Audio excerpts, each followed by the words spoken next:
Cara, primeiramente agradecer, obrigado aí por ter aceitado o nosso convite. A gente já tinha feito o convite há tempos atrás, mas a hora certa ela sempre chega. E eu sou grato aí por ter você como amigo, como um parceiro, como um colega. A gente se fala quase todo dia, a gente está se falando. Então, obrigado por ter aceito o convite. É a Que primeira coisa que eu isso, queria meu falar para irmão. você. Eu que te agradeço, né? Nós, né, fora da caixa e dentro do propósito, não é? Uau! E o trabalho é maravilhoso que você vem fazendo. Parabéns por ter hoje saído ali nos comentários da MAG, né? Merecido o trabalho Isso aí. fantástico que você vem fazendo, cara. E falando em propósito, eu já vou Aham. aproveitar porque esse é o pano de fundo do nosso grupo Superação Total.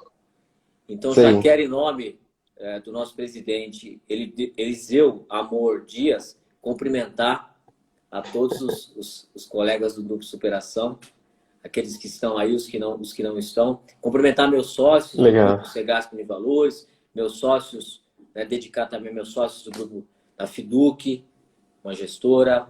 Cumprimentar as famílias de forma geral, inclusive a minha, né? Vai que tem uma filha aí, eu falei para ela, entra todo mundo aí para me assistir, vai que uma entrou, minha esposa, e minha mãe, todas as mulheres. Tamo junto, meu irmão. Que legal, que legal. Obrigado, obrigado pessoal da Superação Total, o pessoal da UCS também está presente aí. E o Verdade, pessoal da CS. Associação Top Corretores, a TCB também está presente aí. Muito bom, Emerson. Cara, Tive vamos lá na lá? UCS, mas já vou falar de um cara que me levou para dentro da UCS aí para eu participar. Já já eu Ah, comento dele. então, beleza, então. Galera, ó, dizer pra vocês, sempre que vocês acharem que o Emerson tá falando uma coisa relevante, solta um coraçãozinho aí pro Instagram entender que essa live é relevante. Solta o seu comentário aí, anota tudo, porque essa live ainda vai ter alguma surpresa pra você aí, beleza? Não combinei nada com o Emerson não, mas daqui a pouco eu combino alguma coisa com ele aí, ao vivo, e a gente vai soltar uma surpresa pra vocês aí. Emerson Soares, quem é você e como que você entrou no mercado de seguros? Cara, quem sou eu, né? Tenho visto, estou preparado para isso, tenho visto os colegas falarem, né? Eu sou paulistano, né? Meus pais vieram do interior de São Paulo, de Pirassununga, mas eu já nasci aqui na capital, cara. Nascido e criado aqui. Quando saio dessa cidade, apesar de toda a loucura, sinto saudade da fumaça, que agora está um pouco menos, né, por conta dessa quarentena, mas sou acostumado a essa loucura, cara, de uma grande metrópole, não é?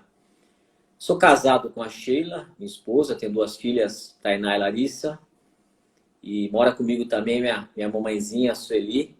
Então aqui, cara, só mulher, só mulher. E até os E caras, você até de os bendito fruto. Bendito fruto. E até os animaizinhos que entram aqui, cara, elas pegam fêmea, então eu fico rodeado aqui, cara. Fico rodeado. É, sou formado em administração, pós-graduado em contabilidade financeira pela FAAP. Sou corretor Top. de seguros, da qual me orgulho muito, né, nossa classe. Tenho habilitações de agente autônomo de investimento, apesar de não exercer, e de corretor de imóveis, cara. Você acredita? E Caraca, essa eu não sabia, cursos. hein? Corretor de... Isso foi há pouco tempo, é um braço que a gente tem aqui no Real Estate. Inclusive hoje Legal. tem uma operação bacana. E por conta disso eu tirei essa habilitação, mas não entendo, né? Cara, a minha vida, ela começa e eu vou fazer dessa história longa uma história curta, porque senão é verdade que a gente fica aqui 30 minutos. Claro. Ela começa ali muito ligada ao esporte. Então, nasci em 74. Em 1980, aí eu jogava bola na rua, meu irmão. E a gente sempre gostou muito disso, como a vida de muitos de nós. É uma vida simples, jogar bola na rua, bolinha de gude, né? Era assim. Não que hoje não tenha isso, mas naquela época isso era muito expressivo, né? A gente tinha um monte de várzea, um monte de campinho. Isso. E o meu irmão, cara, naquela época jogava muito bem. Um cara encontrou ele, a gente mora na zona leste de São Paulo. Mora num bairro chamado Tatuapé. Naquela época era Vila Santa Isabel, depois a gente mudou para o Tatuapé. Encontrou e levou o meu irmão para jogar futsal no Atlético Carrão. E eu também. Mas meu irmão ali tinha 7 ou 5 anos. Uhum. Dali, cara, a gente foi parar dentro do Corinthians. E crescemos lá dentro do clube. Então, muito ligado ao esporte. Aqui, ó, preto e branco, hein? Ó, tem algum corintiano na live aí? Se tiver algum corintiano aí, coloca o comentário aí, tem algum corintiano aí pra gente saber. para quem, Na bala. para quem é de São Paulo. E aí, cara, meu irmão se tornou um grande talento, né? Então, ali em 1900 um grande talento, virou reserva do Neto. Meu irmão chama Duda, né? Ele tinha um apelido. Lá nós éramos conhecidos como Duda e Dida. Então, cresci dos 7 aos 17 jogando bola. E meu irmão era uma revelação. E aí tem uma história que já me conecta seguro e eu não sabia. Quando em 1974, 81, meu pai ficou doente. Muito cedo, ficou doente, com esquizofrenia. Naquele tempo, naquela época, essa questão de psiquiatria, hoje ainda é difícil, mas naquela época era muito duro, né, cara? Demais. E já éramos em 3 filhos, né? Meu irmão mais velho, eu do meio, e a minha irmã Mona Lisa. Então a gente prevê isso, né? Inválido por esquizofrenia, é uma doença muito séria. Até hoje meu pai é uma pessoa diferente, mas com as medicações a gente convive muito bem, um cara muito amoroso. Uhum. E a gente teve aquela vida complicada. E minha mãe, né, como a maioria das mães da antiga, não que as mães hoje não sejam assim, mas segurou a bronca, né, cara? E cuidando. Tua mãe sempre. trabalhava, Emerson? Tua mãe trabalhava? Não, naquela época não. Meu pai trabalhava. Teu pai era fonte de renda de casa. Era fonte de renda. Trabalhava na Transbrasil, cara. Quem lembra dessa Transbrasil. companhia aérea Transbrasil? Meu Não pai era fala. digitador na Transbrasil. E teve, né, um surto lá mesmo Uhum. dentro da empresa. Foi internado a primeira vez. E aí foi aposentado por invalidez naquela época. Isso ele tinha Então, quantos anos, mais ou menos, sabe? Quantos anos ele tinha? Meu pai devia ter 30 anos. Que 30 isso, cara? anos. 30 anos? 30 a 31 anos. Exatamente. Com 30 anos seu pai ficou inválido.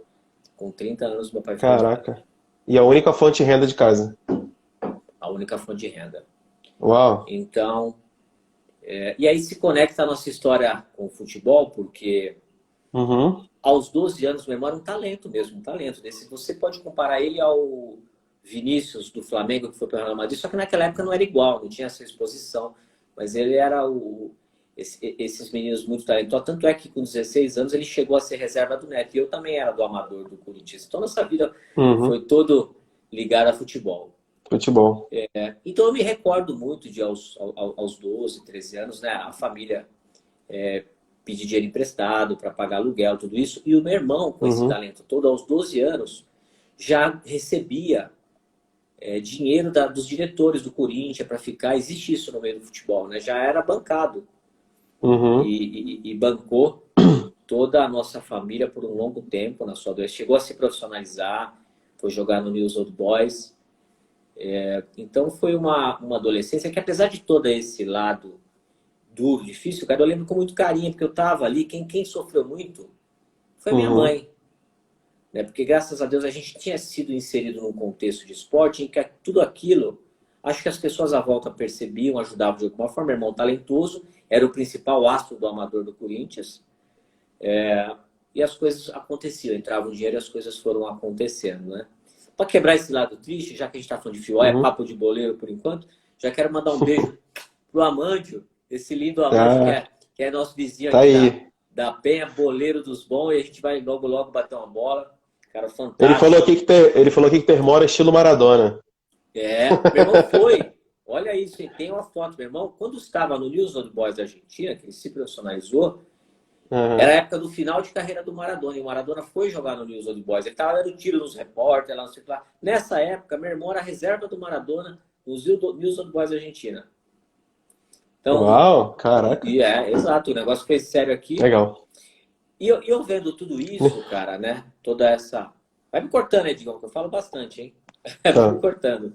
Eu vendo tudo isso, cara, eu em algum momento resolvi, vendo as dificuldades em casa, eu fui trabalhar. Né? Então, me tornei office boy e depois, logo em seguida, parei, tentei voltar jogar bola, vi que as coisas eram difíceis e fui estudar, cara. Comecei a estudar, né? E aí começa a minha trajetória profissional, que não é em seguros. Como em outro lugar.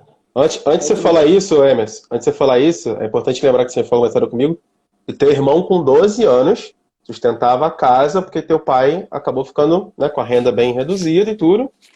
Seu irmão com 12 anos acabou dando aquela moral em casa, né? Por isso que a gente tá contando essa história do futebol. Acabou segurando os pontos.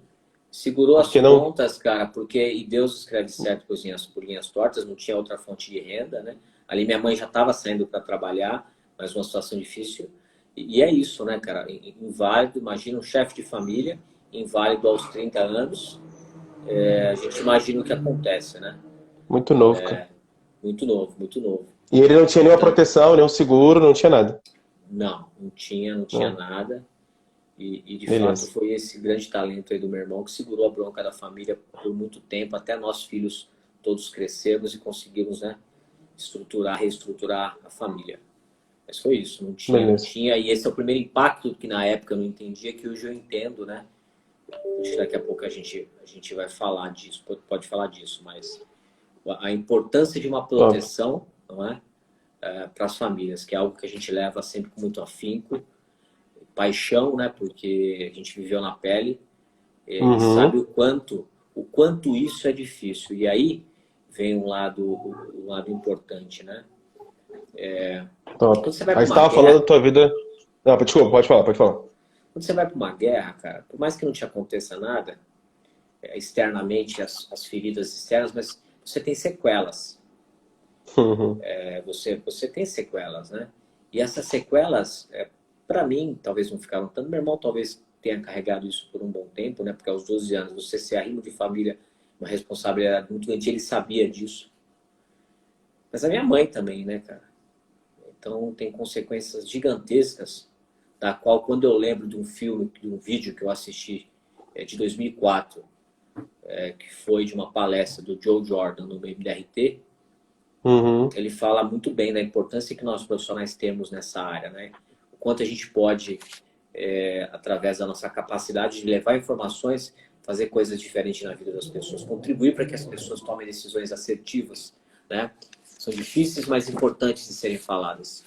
E minha mãe carregou sequela de tudo isso, tanto é que é uma senhora hoje que está muito melhor, mas não teve como, né? Apesar dela ter conseguido passar por tudo isso, digamos, a depressão veio numa hora, né? E o preço a se pagar é esse, né? De você carregar, as mães têm esse poder, essa força, mas ninguém sai ileso, né, cara? As sequelas, as marcas de tudo isso Ficam para sempre. elas ficam, né? Isso precisa ser tratado e hoje a gente trata isso, né? Mas de uma forma muito bacana, as coisas se encaixaram muito bem. Top. Para resumir, rapidinho, só qual é o momento que você encontra o ramo de seguros e entra para o ramo de seguros? Eu sei que você passou pelo banco. Cara, foi isso. Eu Onde passei pelo banco durante 10 anos, do banco aprendi essa questão toda de competição, né? Mas aí em 2003, mais ou menos, 2002, eu já tinha o desejo de empreender. E aí, cara, lendo um livro, Pai Rico, Pai Pobre, isso ficou muito forte. Esse é um livro muito marcante para mim, né? Que eu fiz essa leitura lá atrás. Um livro que hoje é de uma leitura até simples, mas ele me tocou muito, cara, sobre essas questões, a corrida dos ratos, o efeito de juros compostos e tal. E aí eu fui empreender e abri uma empresa. E na sequência de abrir essa empresa, eu venho, né, através de um superintendente do Banco Safra, chamado Ricardo Dibi, que é uma pessoa que eu tenho muita gratidão, eu venho conhecer o Tarantelo. Isso já ali em 2002, 2003. Porque o Ricardo, o Tarantelo já trabalhava com seguros há muito tempo, ele é corretor há muito tempo, já trabalhava com venda consultiva e ele buscava pessoas para integrar a equipe dele. Como o Ricardo Dibi, que naquele momento tinha se tornado meu sócio no outro business, era um cara de um nível alto dentro do banco, ele falou: Tarantelo, eu não vou, mas eu vou te apresentar um cara bacana. E aí, em 2002, por aí, ele marca esse encontro entre o Tarantelo e mim. E na verdade, digamos, o que é mais interessante, quando a gente se encontra, a gente já se conhecia, ele já conhecia meu irmão. Porque a gente era aqui da Zona Leste de São Paulo. Conhecia de vista. Conhecia da academia, treinava na mesma academia, mas a gente não sabia o que o outro fazia. Então, o Ricardo Dib foi o Top, responsável em fazer essa conexão e aí a gente... E é uma história longa. top, show de bola. Bom, vamos falar um pouquinho sobre. Queria que você falasse um pouquinho desse. Voltar um pouquinho na tua história aí, antes de a gente continuar. Você falou que a respeito do teu irmão sustentava a casa com 12 anos, né? Como é que isso impactou a sua vida, a vida da tua família? E qual foi a lição que você tirou disso? Seu pai ser inseguro, teu irmão sustentando a casa com 12 anos. Qual foi a lição que você tirou disso aí e trouxe para o ramo de seguros para poder aplicar na sua vida? Cara, a lição é na pele, né, das consequências. Eu sinto isso muito em tudo que minha mãe teve que passar, as consequências de um chefe, uma chefe de família, não ter, não ter as proteções, né, não ter a orientação de um planejamento financeiro, que é algo que a gente fala todos os dias, e o quanto isso Uhum, pode ser danoso na vida das famílias. Então a gente sentiu isso na pele, as coisas acabaram se encaixando, mas as consequências disso são fortes. Então a grande lição é que a hora que a gente entende exatamente, a hora que o corretor, a hora que o uhum, consultor, a hora que o planejador entende exatamente a responsabilidade que ele tem frente às famílias, a gente fala o que precisa ser falado. A gente conduz as reuniões da forma como elas necessitam ser conduzidas, mas não como uma solução qualquer, não como um produto qualquer, né? Com a integridade, com a força necessária para contribuir para que a pessoa do outro lado sinta aquilo, entenda a importância do que você está falando. E os grandes profissionais da área, né, aqueles que eu conheço que têm sucesso, eles levam isso. Eles entendem exatamente a importância que eles têm para a sociedade, eles entendem exatamente o seu papel ali naquela hora e encontram as top. forças necessárias para fazer o que precisa ser feito. E minha mãe me inspira muito nisso, não é? Tanto é que eu citei o Top. vídeo do Joe Jordan, porque no Uhum, final do vídeo dele, digamos, ele mostra uma senhora lá no canto, e o filme cita assim: converse com quem você ama. Porque a gente pode não perceber, e isso é um drama da maioria das pessoas. A maioria dos pais hoje, da geração dos meus pais, eles dependem dos filhos para sobreviver, não é? Isso, cara, por mais que a gente achar que é natural, por mais que os filhos possam fazer isso, lá no fundo deles tem uma questão importante que a gente tem que observar. E uau, todos os dias a gente tem que aliviar isso e falar o quanto nós os amamos. E tirar esse peso das costas dele. E eu já ouvi isso da minha mãe. Vou falar baixo porque ela está aqui, mora comigo. E eu já ouvi isso dela. Ah, se nós não fôssemos um peso para vocês. Cara, tanto é que lá atrás, quando eu ouvia caraca. esse vídeo, Uhum, eu ia fazer uma apresentação, teve uma delas que eu chorei, que eu lembrei do vídeo, eu lembrei da minha mãe, tudo aconteceu na hora de eu fazer um roleplay e eu comecei a chorar. uhum, Porque isso pesa. Então é caraca. isso que a gente leva, né? Que tipo de Uhum, avô, que tipo de pessoa você quer ser lá na frente, na não é? frente. Aquele que fica no cantinho esperando o filho passar, né? Para te pegar, para ir no shopping, tal, tal, tal, Uhum, para pagar um cruzeiro para você em momentos, né? Normais, não como agora, ou aquele que pode bancar um isso. churrasco para os seus netos, coisas simples, mas que se tratam Uhum, de dignidade, cara, tratam dessas questões. Então eu top, sentia cara. isso, minha mãe não conseguiu. Isso eu levo muito forte, me ajudou muito na construção da minha carreira. Tem tudo a ver com o que você está falando, né, cara? São Top. coisas que a gente sente, que ficam e que a gente leva. Como diz o Luciano Tani, sensacional, demais. Cara, e falar de você não tem como não falar do Tarantelo, né? É igual café e leite, Café e queijo e leite. goiabada, né? Que faz aquela misturinha completa. Cara, não Pô, se ele tem, não tem tivesse aqui, como. se ele tivesse aí, ele ia fazer outra relação, mas é bom a gente não falar no ar, tá na tela. Não. O horário não permite, o O horário não horário não permite. permite. Cara, a pergunta é o seguinte, vocês já estão juntos há 18 anos, né? Jesus. Como encontrar um sócio ideal ou como falar a mesma linguagem durante tanto tempo? Você vê que tem casamentos que não duram 18 anos, vocês estão sócios há 18 anos, juntos há 18 anos. Enfim, É. qual é a grande lição aprendida com o Tarantelo? O que o Tarantelo somou no Emerson? E como que vocês conseguem se unir tão bem em ter os negócios de vocês? Cara, a nossa história começa. O Tarantelo foi meu. Quando a gente chega, tem essa questão que a gente leva muito adiante, que é o treinamento remunerado, que a gente chama. Porque senão o cara vira leão de treino, fica estudando muito e não vai para campo. Sim. Né? Então, além do Ricardo, o Ricardo foi o cara que me trouxe para esse mercado de venda consultiva, porque eu vendia dinheiro no banco, vendia seguros, mas era dinheiro do banqueiro e seguros, você já sabe como é, né? Depois que eu saí do banco, eu continuei vendendo dinheiro. Eu tive uma empresa nesse mercado que vem até hoje, e o Ricardo me apresentou a venda de seguros consultiva. E esse Ricardo que vocês estão vendo hoje, imagine esse Ricardo há 18 anos atrás, né? O quanto isso nele era... Hoje ainda como é um grande orientador, mas naquela época era uma pegada de muitas reuniões que a gente fazia, e eu olhava para ele e falei, eu quero fazer igual esse cara.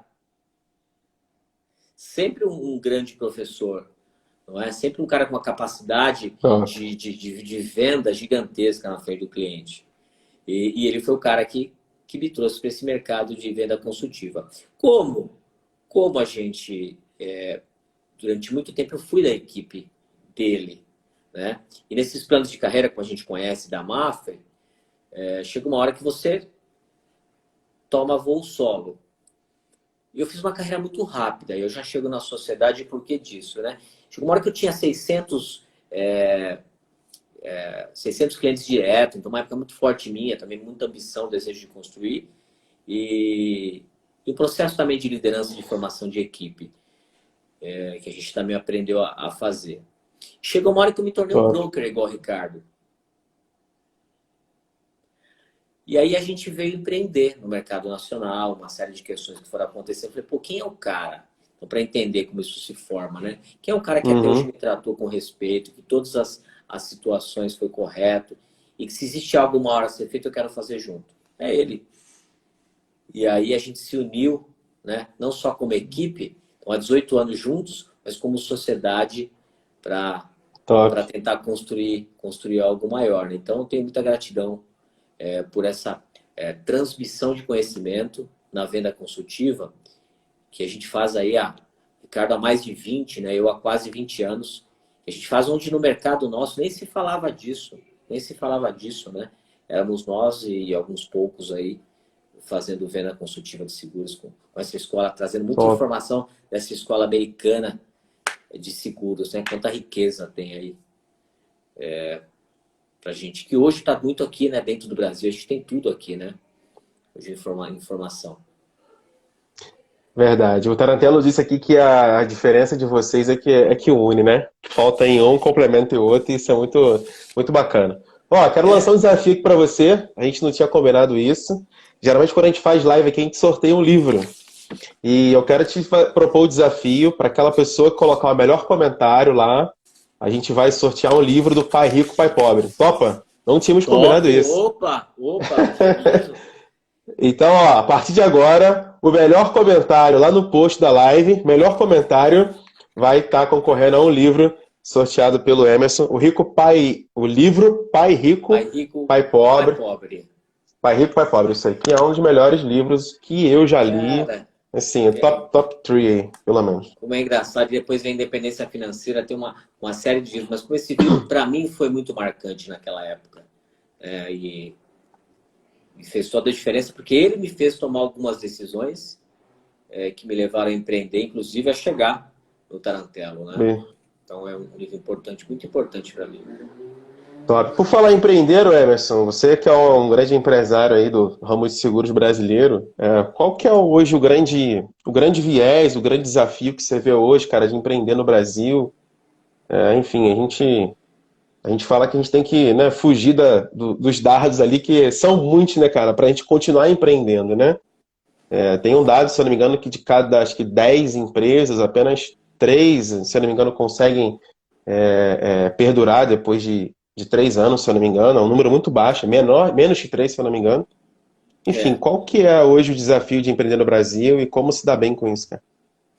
Cara, eu acho que empreender, a gente tem que cada vez mais se acostumar com isso, né? Até pelas constantes mudanças que vem acontecendo no mercado. Eu acho que essa questão das estatísticas é natural porque o brasileiro tem muita dificuldade com planejamento. E a gente sabe que é assim, no planejamento pessoal e também no planejamento para abertura de uma empresa. A maioria das pessoas empreendem por necessidade, no improviso. E eu acho que talvez no mundo contemporâneo como hoje, possa ser um grande equívoco, principalmente quando você está ali investindo alguns recursos que você deveria pensar melhor antes de fazer esse tipo de alocação, desenhar, procurar andar com pessoas, né, que a gente fala que já escalaram a montanha. Então, às vezes você escalou ali, ó, não é? O Rogerinho que fala isso, uma caixa de fósforo, e às vezes quer empreender. Então, a gente tem que tomar muito cuidado. Agora, existem alguns outros tipos de empreendimento, né, na área de serviço, que são possibilidades, e às vezes também, se a gente não tem esse ímpeto para uma tomada de decisão como essa, as coisas não acontecem. Mas, sem dúvida nenhuma, as pessoas que empreendem com planejamento, não é, que vão estudar sobre aquilo que vão fazer, conseguem ter um índice muito melhor de aproveitamento e, sem dúvida nenhuma, vão conseguir, né, se manter nesse mercado, porque vão desenhar tudo, né? Todo negócio, digamos, e não é assim, não é diferente para nós corretores, ele tem uma curva J, né, que é uma curva de que primeiro você começa de aprendizado e ali você vai ter despesas para depois, né, a perna do J é infinita, dependendo do seu sucesso. E muitos param aí, porque de fato não planejaram esse movimento, essa transição, né? Isso pode ser dentro de um negócio que já está andando. Eu vejo hoje muitos corretores de um determinado segmento tentando empreender em outro segmento, da própria área de seguros, que pode ser venda consultiva, mas não consegue fazer esse movimento, não consegue profissionalizar, não consegue... A gente tem que se conhecer, né?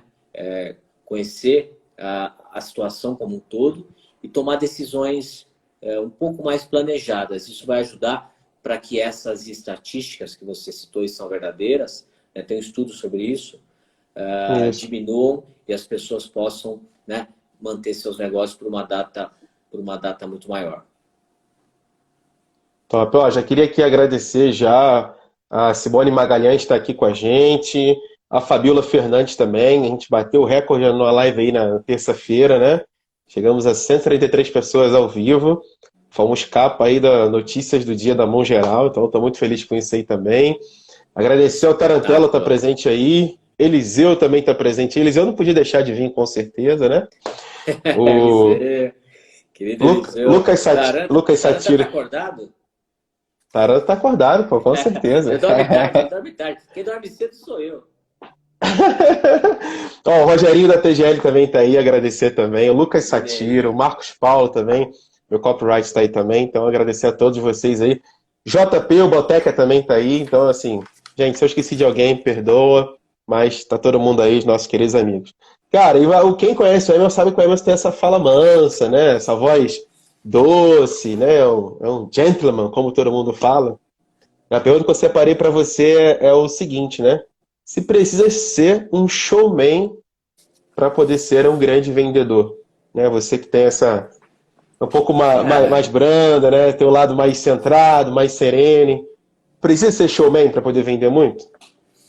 Então, aliás, acho que isso é um grande equívoco, né? A gente vem de uma geração em que os vendedores falavam muito, não é? E a gente tem ouvido muito essa questão da escutatória.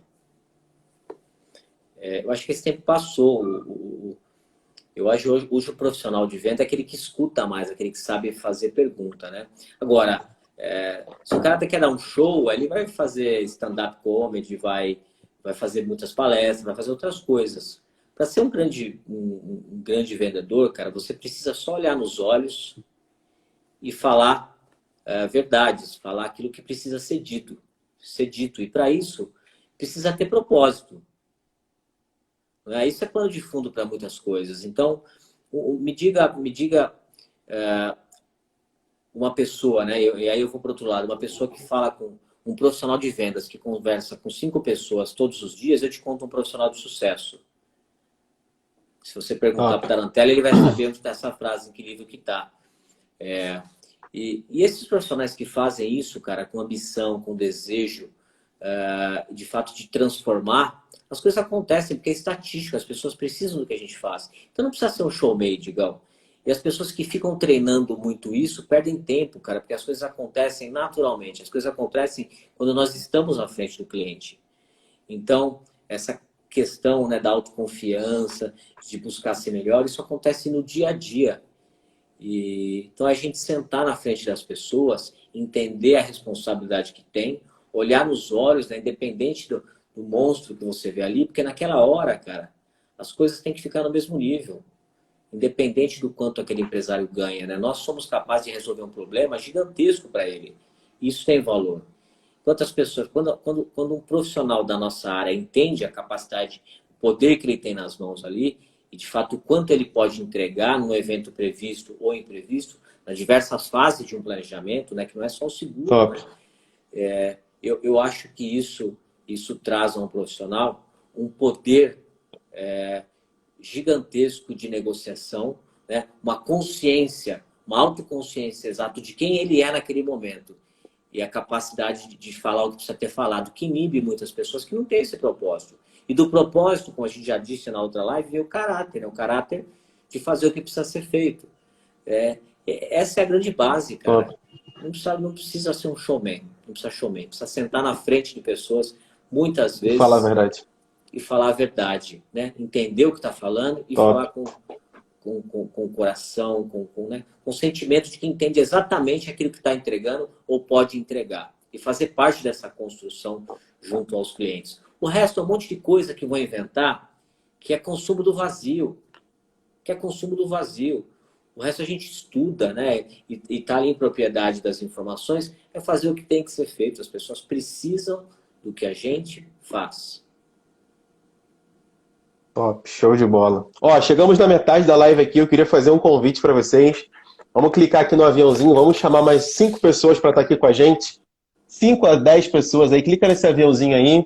Eu vou chamar aqui, ó. 1, 2, 3, 4, 5, 6, 7, 8, 9, 10. Pronto, chamei 10 pessoas para estar aqui na live. Traga mais pessoas aí para a Cadê gente o poder Zé? finalizar essa live aí. O Zé tá aí?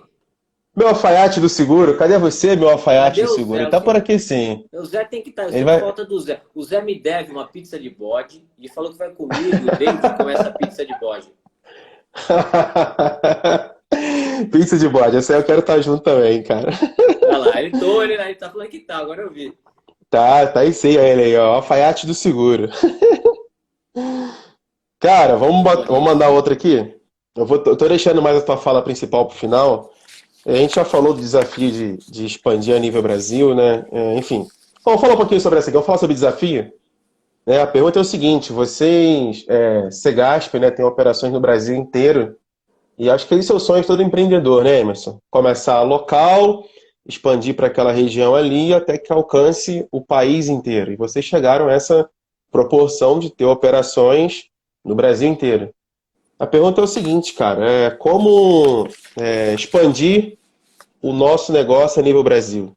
Qual que é o segredo para ter operações no Brasil inteiro e expandir o seu negócio a nível nacional?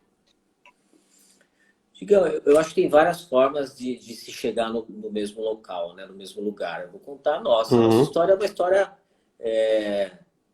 de quase 20 anos, como a gente vem contando, de um modelo B2B na sua essência, né? Nós tivemos sempre, fomos B2C muito na venda, em determinado momento a gente começou o processo de formação de equipes, isso se estendeu num projeto que a gente montou junto à Mafre, a gente criou de 2008 a 2011, aprovamos na SUSEP um plano de carreira, então se transformou num projeto B2B, no momento em que a gente fazia de uma forma diferente o modelo de venda consultiva, enquanto consultores, na sua grande maioria, e ainda hoje, né, mas isso vai aumentando, não faziam esse tipo de venda. Então, a nossa forma de abordagem, o nosso approach, o nosso sucesso com as vendas contagiavam muitas pessoas. Inclusive, contagiavam profissionais dentro das seguradoras que todos os dias nos levavam aos diversos lugares, aos lugares mais diversos do Brasil, né? Chegar lá no oeste da Bahia, né? Invadir o centro-oeste, nordeste, e o quanto a gente viajou. Então, eu acho que vem dessa construção, não é? muito séria sobre aquilo que a gente queria no ramo de venda consultiva. E naquele momento, a coluna vertebral era o seguro de vida e tudo aquilo que envolve o seguro. Depois teve uma transformação vis-à-vis a importância que todo o resto tem para a sociedade. Mas acho que isso, né, a gente participou de toda essa transição do mercado, né, dos aumentos de prêmio de seguro de vida. Então foi uma construção que naturalmente foi fazendo com que as portas fossem se abrindo junto aos corretores, junto às seguradoras, que nos levavam cada vez mais a conhecer pessoas das mais maravilhosas aí do ramo de seguros, né, que a gente aprendeu muito também. Então, uma troca, né? Um dia a gente está liderando, outro é liderado, mas foi justamente essa construção, esse diferencial que nós acreditávamos lá atrás. Acho que nisso nós somos contemporâneos, fez com que a gente chegasse em todo canto. E hoje a gente busca, né, dar sequência nisso. Top. Ó, o Carlos lembrou aqui uma frase sua, queria que você repetisse aí, aquela do carisma e do caráter, né? Que o carisma abre porta... abre portas. Caráter sustenta relações. Ó, essa aí tem que anotar, hein, gente, ó. Repete aí. Carisma abre portas. Caráter sustenta relações. E eu conto isso, cara, porque conheci muitos profissionais com pouco carisma, mas com caráter de fazer o que precisa ser feito. Aquele cara que está pronto para tudo. Ele sabe exatamente o que ele tem que fazer, entendeu? Ele tem um propósito e ele coloca ali, cara. Esse programa coloca as metas. É engraçado como esses profissionais, eles saem um pouquinho atrás porque eles têm dificuldade, mas como eles, no meio do caminho para frente, crescem e se tornam um dos maiores profissionais. Eu posso citar um aqui entre muitos, é um cara chamado Marcelo Cantieri.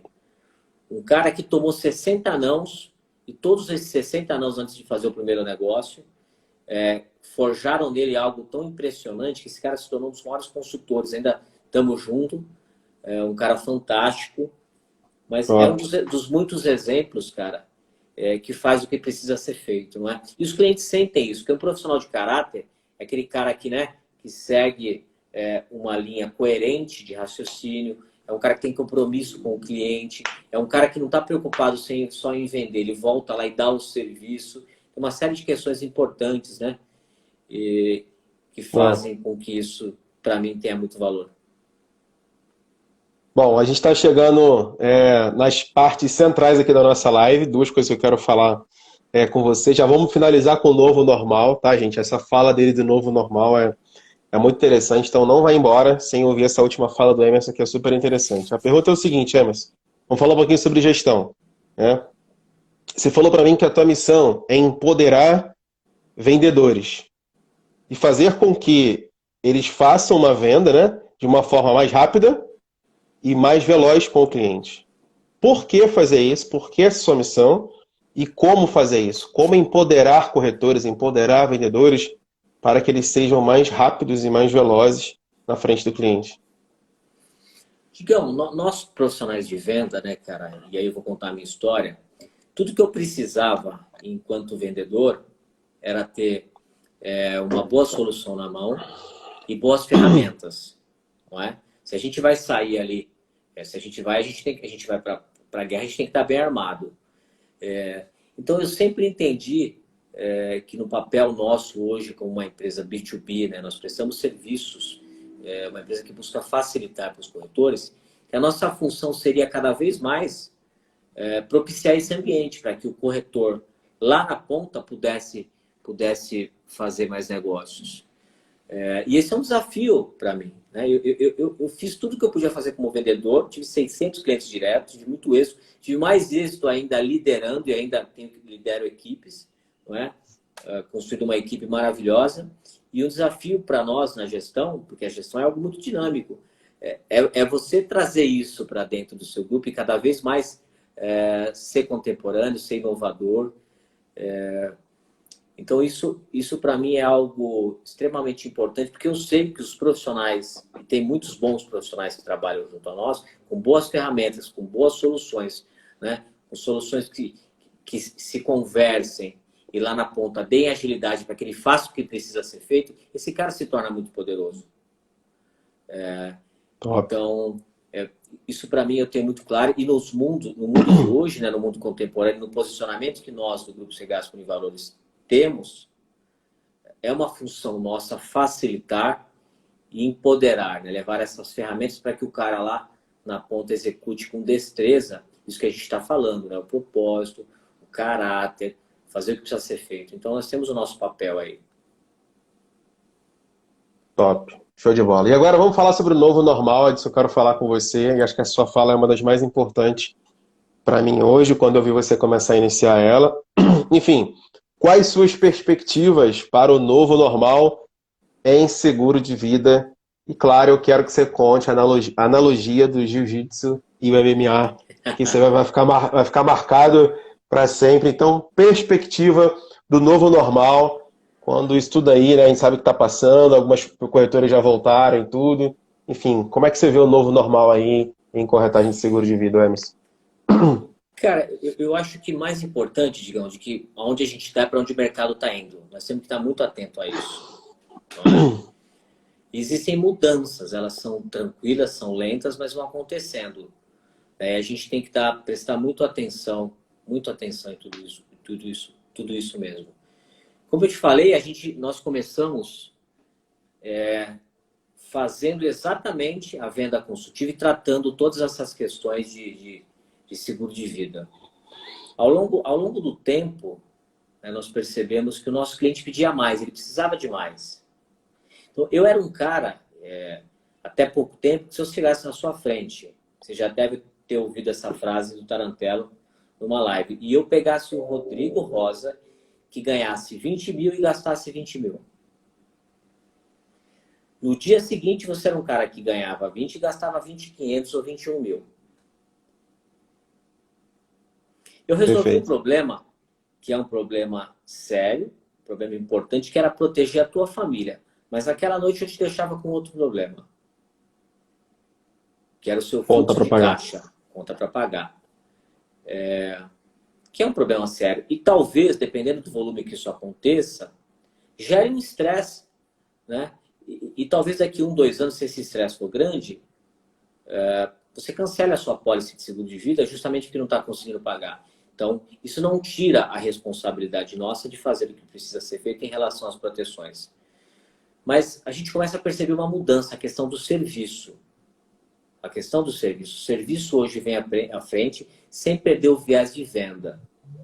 E a gente pode contribuir com uma série de informações que levem, né, orientação para que as pessoas possam, através dessas ferramentas, abrir mão dos supérfluos, possam abrir mão de atitudes perdulárias. A gente pode contribuir para que essas famílias, né, através de um direcionamento, consigam ali reduzir, né, como eu falei dessas questões perdulárias, consigam reduzir um pouco desses gastos e num pacto moral com essa redução, a gente vai conseguir ali criar uma proteção ou levar isso por uma acumulação, a famosa caixinha da dignidade. Então eu acho que a venda consultiva de seguro de vida, que a gente leva muito forte, isso continua sendo muito importante, mas eu receio que nós, corretores de seguro, a gente tem que olhar para frente e ver que isso já não é mais o limite.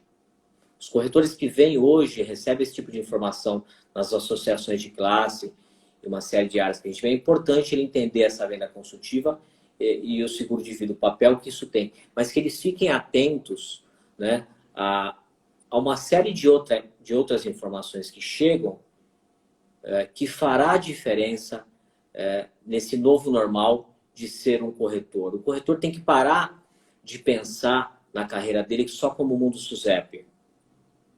E eu vou me explicar. Se você pegar as próprias seguradoras, se você pegar grandes exemplos, vamos pegar aí Porto Seguro, MAG, esses caras criam, e são exemplos a serem seguidos da nossa área. Porto Seguro, o que tem a ver aluguel de carro?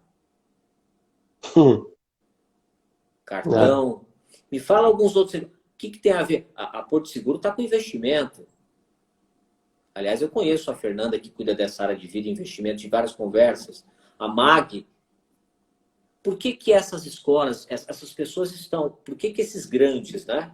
Eles têm lá dinheiro para olhar visão de longo prazo para onde o mercado está indo, não é? Eles têm orientação, eles têm estudos. É porque, de fato, o mercado está ficando amplo. A gente não vai ser o cara, né? Eu quero ser o cara que no domingo, o meu cliente, ele fale de mim para o colega dele. Você precisa conhecer o Emerson.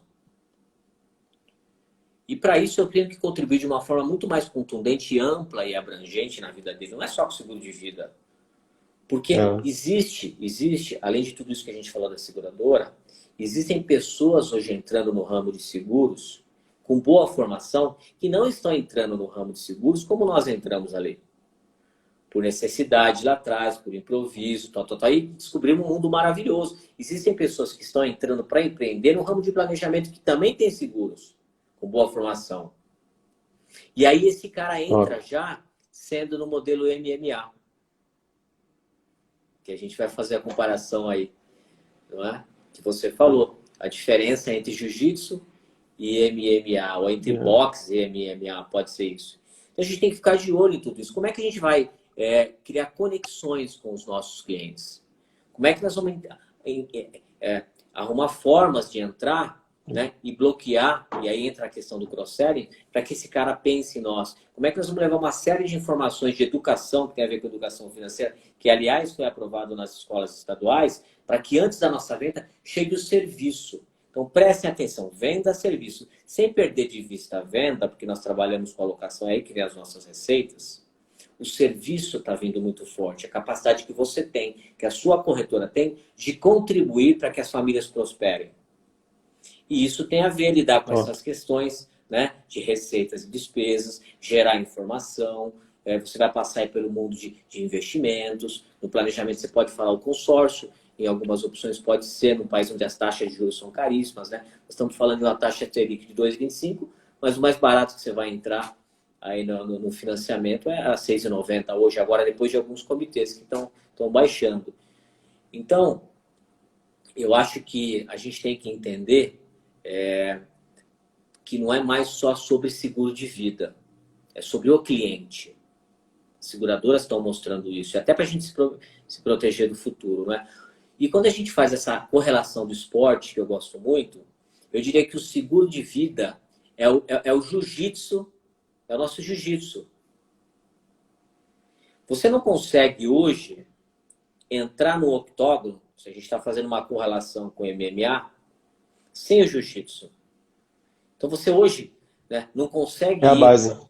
É a base. Você não consegue ir para frente do cliente sem ter o gerenciamento de risco, que é tudo isso que a gente fala, né? Invalidez, doenças graves, a questão da morte em si. Você não consegue. Essa é a base de tudo. Todo mundo que gera renda tem um motivo para se proteger. Cabe a gente identificar, despertar essa necessidade, mas as pessoas têm. Mas você também não consegue ir muito longe numa luta, no octógono, se você subir só com jiu-jitsu. Provavelmente você não vá muito longe. Porque existem momentos que você está na frente do cliente, e aí numa luta, em que aquela conversa não tá para você falar de morte, não dá para você falar disso. E aquele momento nós estamos ali, palavra que o Amandio fala muito, nossos colegas, que eu já quero agradecer, você tem que me dar espaço para agradecer. Fala muito sobre conexões, não é? E tem outras ferramentas que são de extrema importância na vida dos nossos clientes. A linha da vida, né? Seguro de vida, previdência, os investimentos em si. Uma pessoa próspera, as pessoas ficam mais tranquilas, isso faz bem para a saúde, não é? Se as pessoas têm um fluxo de caixa adequado em casa, tratar bem dos seus recursos, a reserva da emergência. Se as pessoas a palavra da moda agora, né, cara? Exato. Mas reserva de emergência, seguro de vida. Se as pessoas não entenderam a importância da reserva da emergência nesse momento agora, me desculpa. Mas tudo isso para nós é fantástico, porque o seguro de vida ficou ainda mais importante. Não só pela pandemia, pelas taxas de juros hoje. As pessoas vão ter que correr risco para o dinheiro crescer, para o patrimônio crescer. Ou em ações, ou em um mercado onde o risco é maior, ou na forma de se investir. Quando você tem um cenário como esse, onde as pessoas têm que seguir, isso é muito bom para a economia, porque gera emprego. Ao mesmo tempo, quando você dá liberdade para o seu capital e vai correr mais risco, como é que você repõe se no meio do caminho você tem uma morte prematura? Só tem uma forma, cara. Quando você dá asa para o seu dinheiro, seja para liquidez ou porque você está empreendendo um negócio, a única forma de você conscientemente criar um hedge, caso alguma coisa ocorra, é uma pólice de seguro de vida. A gente tem um modelo, né? Tá muito claro para as pessoas o que é ficar sem receita. Seja você porque perdeu o emprego ou porque a tua empresa agora sofreu as consequências da pandemia. Então, é quase uma simulação aí de validez ou de uma série de questões. Então, são temas, e essa questão que você falou, da reserva de emergência, tudo isso anda muito junto. E não tem como você separar isso na frente do cliente. Então, quando você está lá, você não é mais... você tem que ter a cabeça do MMA, do planejador, escutar, estar preparado para tudo isso, porque senão essas pessoas que estão chegando, os outros escritórios que falam de investimentos, previdência, consórcio, seguro, saúde, vida, vai fazer a diferença. Ele vai ser um médico ali, um generalista melhor, apoiado, claro, por especialistas que a gente tem, fazendo um trabalho fantástico. Então, é essa cabeça que tem que abrir. Né? A gente tem que abrir isso porque a gente não pode abrir mão de outras soluções, né, para a gente levar muito a raiz do seguro de vida, de achar que fluxo de caixa, que ajudar as pessoas a reduzirem custo, ajudar levando informação de educação, né, contribuir para que o cara guarde bem o dinheiro dele, seja em renda fixa, multimercado, renda variável, seja em boas situações de previdência, que o seguro saúde, que o consórcio tem seu valor. Né? Quanto tempo eu demorei, e hoje a gente vende muito consórcio, para entender, né, que consórcio tem seu valor no país onde é uma jabuticaba. Mas é a melhor forma que existe para o cara não desfazer da reserva de emergência, que nós estamos falando, ou para ele não entrar no financiamento. Mas tudo isso só se encaixa dentro de um planejamento. Né? E nós que somos treinados, a gente tem essa capacidade de sentar na frente dos clientes e colocar isso de forma organizada, saber fazer as transições das lutas. Você pode saber 6, você pode saber 3 lutas, mas se você não souber fazer a transição... Então, se você está ali no jiu-jitsu, que é o seguro de vida, mas não está dando certo, cara, muda de nível. Vai para o box, que pode ser um investimento. E aí, talvez naquele momento, o cara queira falar de viagens. Pra você ter uma ideia, a gente é tão preocupado com isso, que se o cara quiser falar de viagens, eu falei hoje de uma operação de real estate, que são imóveis, né, que o cara hoje tem acesso nos Estados Unidos ou na Europa, ou até câmbio, que é uma operação importante dentro do nosso grupo. Aí você vai falar, pô, mas que isso tem a ver com nós, corretores de seguro? Tem a ver, porque naquele momento tem tudo. Eu criei uma conexão, dei para o cara o que ele queria, escutei, anotei tudo. Talvez aquele dia ele só queira falar de um câmbio, que até 5 meses atrás ele estava indo para Orlando. Mas que provavelmente quando ele voltasse de Orlando, por já ser meu cliente, ter tido uma boa experiência, né? E tudo se inicia com uma boa experiência, né? Além de se iniciar com uma boa história, eu criei esse cara. Ele sabe quem sou eu e eu volto lá e a gente vai falar na hora certa de proteção, porque isso é a raiz. Mas o fato da gente ter essa amplitude, abrir a mente para tudo isso e ter um posicionamento de Mixed Protection Arts, porque tudo que a gente está falando é de proteção, né? MMA, Mixed Martial Arts, nossa Mixed Protection Arts. E essa essência, estudar e entender tudo isso, nos dá vantagem frente ao nosso cliente de atender ele como um todo e nos dá vantagem competitiva também, porque vem o mercado invadindo isso, o mercado financeiro. Então, eu acho que a gente tem que ter uma visão de futuro. Cara, venda consultiva de seguro, sim, esse é o principal, é o jiu-jitsu. Mas tem mais coisas para fazer além disso. Abra, amplie isso para que em 2, 3 anos só falar disso, assim como as seguradoras estão fazendo no nosso próprio mercado. Né? Então, eu acho que isso é muito claro para mim. Espero que eu não esteja apostando no cavalo errado, mas estou vendo o que os grandes estão fazendo, Digão, e tento acompanhar o ritmo, né? E o desafio é fazer tudo isso andar junto. Beleza. Falta 3 minutos aqui para poder cair a live, antes da gente fazer uma foto aqui. Existe uma coisa que você falou comigo que eu nunca mais vou esquecer, que nós somos empreendedores de finanças pessoais. O corretor de seguros, ele é um empreendedor de finanças pessoais e aí você abre um leque debaixo disso aí, de vários produtos que você pode trabalhar. Bom, vamos fazer uma foto aqui, antes de eu passar para as considerações finais. Galera, quem puder printar a tela aí e marcar a gente lá. Cadê o dedinho para cima aí, ô Soares? Isso aí. Quem puder printar lá, Um, dois, três e... Aí, printou a tela. Show de bola. Show de bola aí. Galera, printa a tela, depois marca a gente lá e posta. Para a gente terminar, alguns avisos. Galera, deixe seu comentário lá no post da live. O que você achou? Quais foram os insights? O melhor comentário vai ganhar o livro Pai Rico, Pai Pobre, né, Emerson? O melhor comentário, Armado, Pai Rico. braço. Olha, eu vou até ler de Exatamente. novo, cara. Preciso ler de novo esse livro. Já li 3 vezes. Já há alguns anos que eu... Há 10 anos que eu não leio, mas tá tudo aqui. Livro que marcou muito. Show de bola. Galera, e nós voltamos na segunda-feira com live às 9 horas da noite. Então, segunda, é uma surpresa para todos vocês aqui. Segunda, 9 horas, terça, 9 horas e quinta, 9 horas. Emerson, para finalizar, o último minuto é seu. Falta 1 minuto para cair a live. A última palavra, então, é sua. As considerações finais. Manda ver. Cara, preciso mandar um beijo para essa turma linda aí do Superação Total, Digão. Você é um trabalho fantástico, né? Nossa turma Obrigado. lá, o Eliseu, já falei, nosso presidente, né? O Tani, Mineirinho, que a gente se fala sempre, aí o Tani também, o Igor, o Anderson, que tem sido um cara fantástico dentro do grupo. Falei já do Zé, do Amande, são caras... Um beijão pro Dante, pro Daniel, para essa turma toda, o Carlos, a Aline. Na hora que a gente começa a falar, se arrepende porque não consegue falar de todo mundo, né? Mas são pessoas maravilhosas. A gente tem encontrado dentro desse grupo coisas muito bacanas, né? Um compartilhamento aí gigantesco.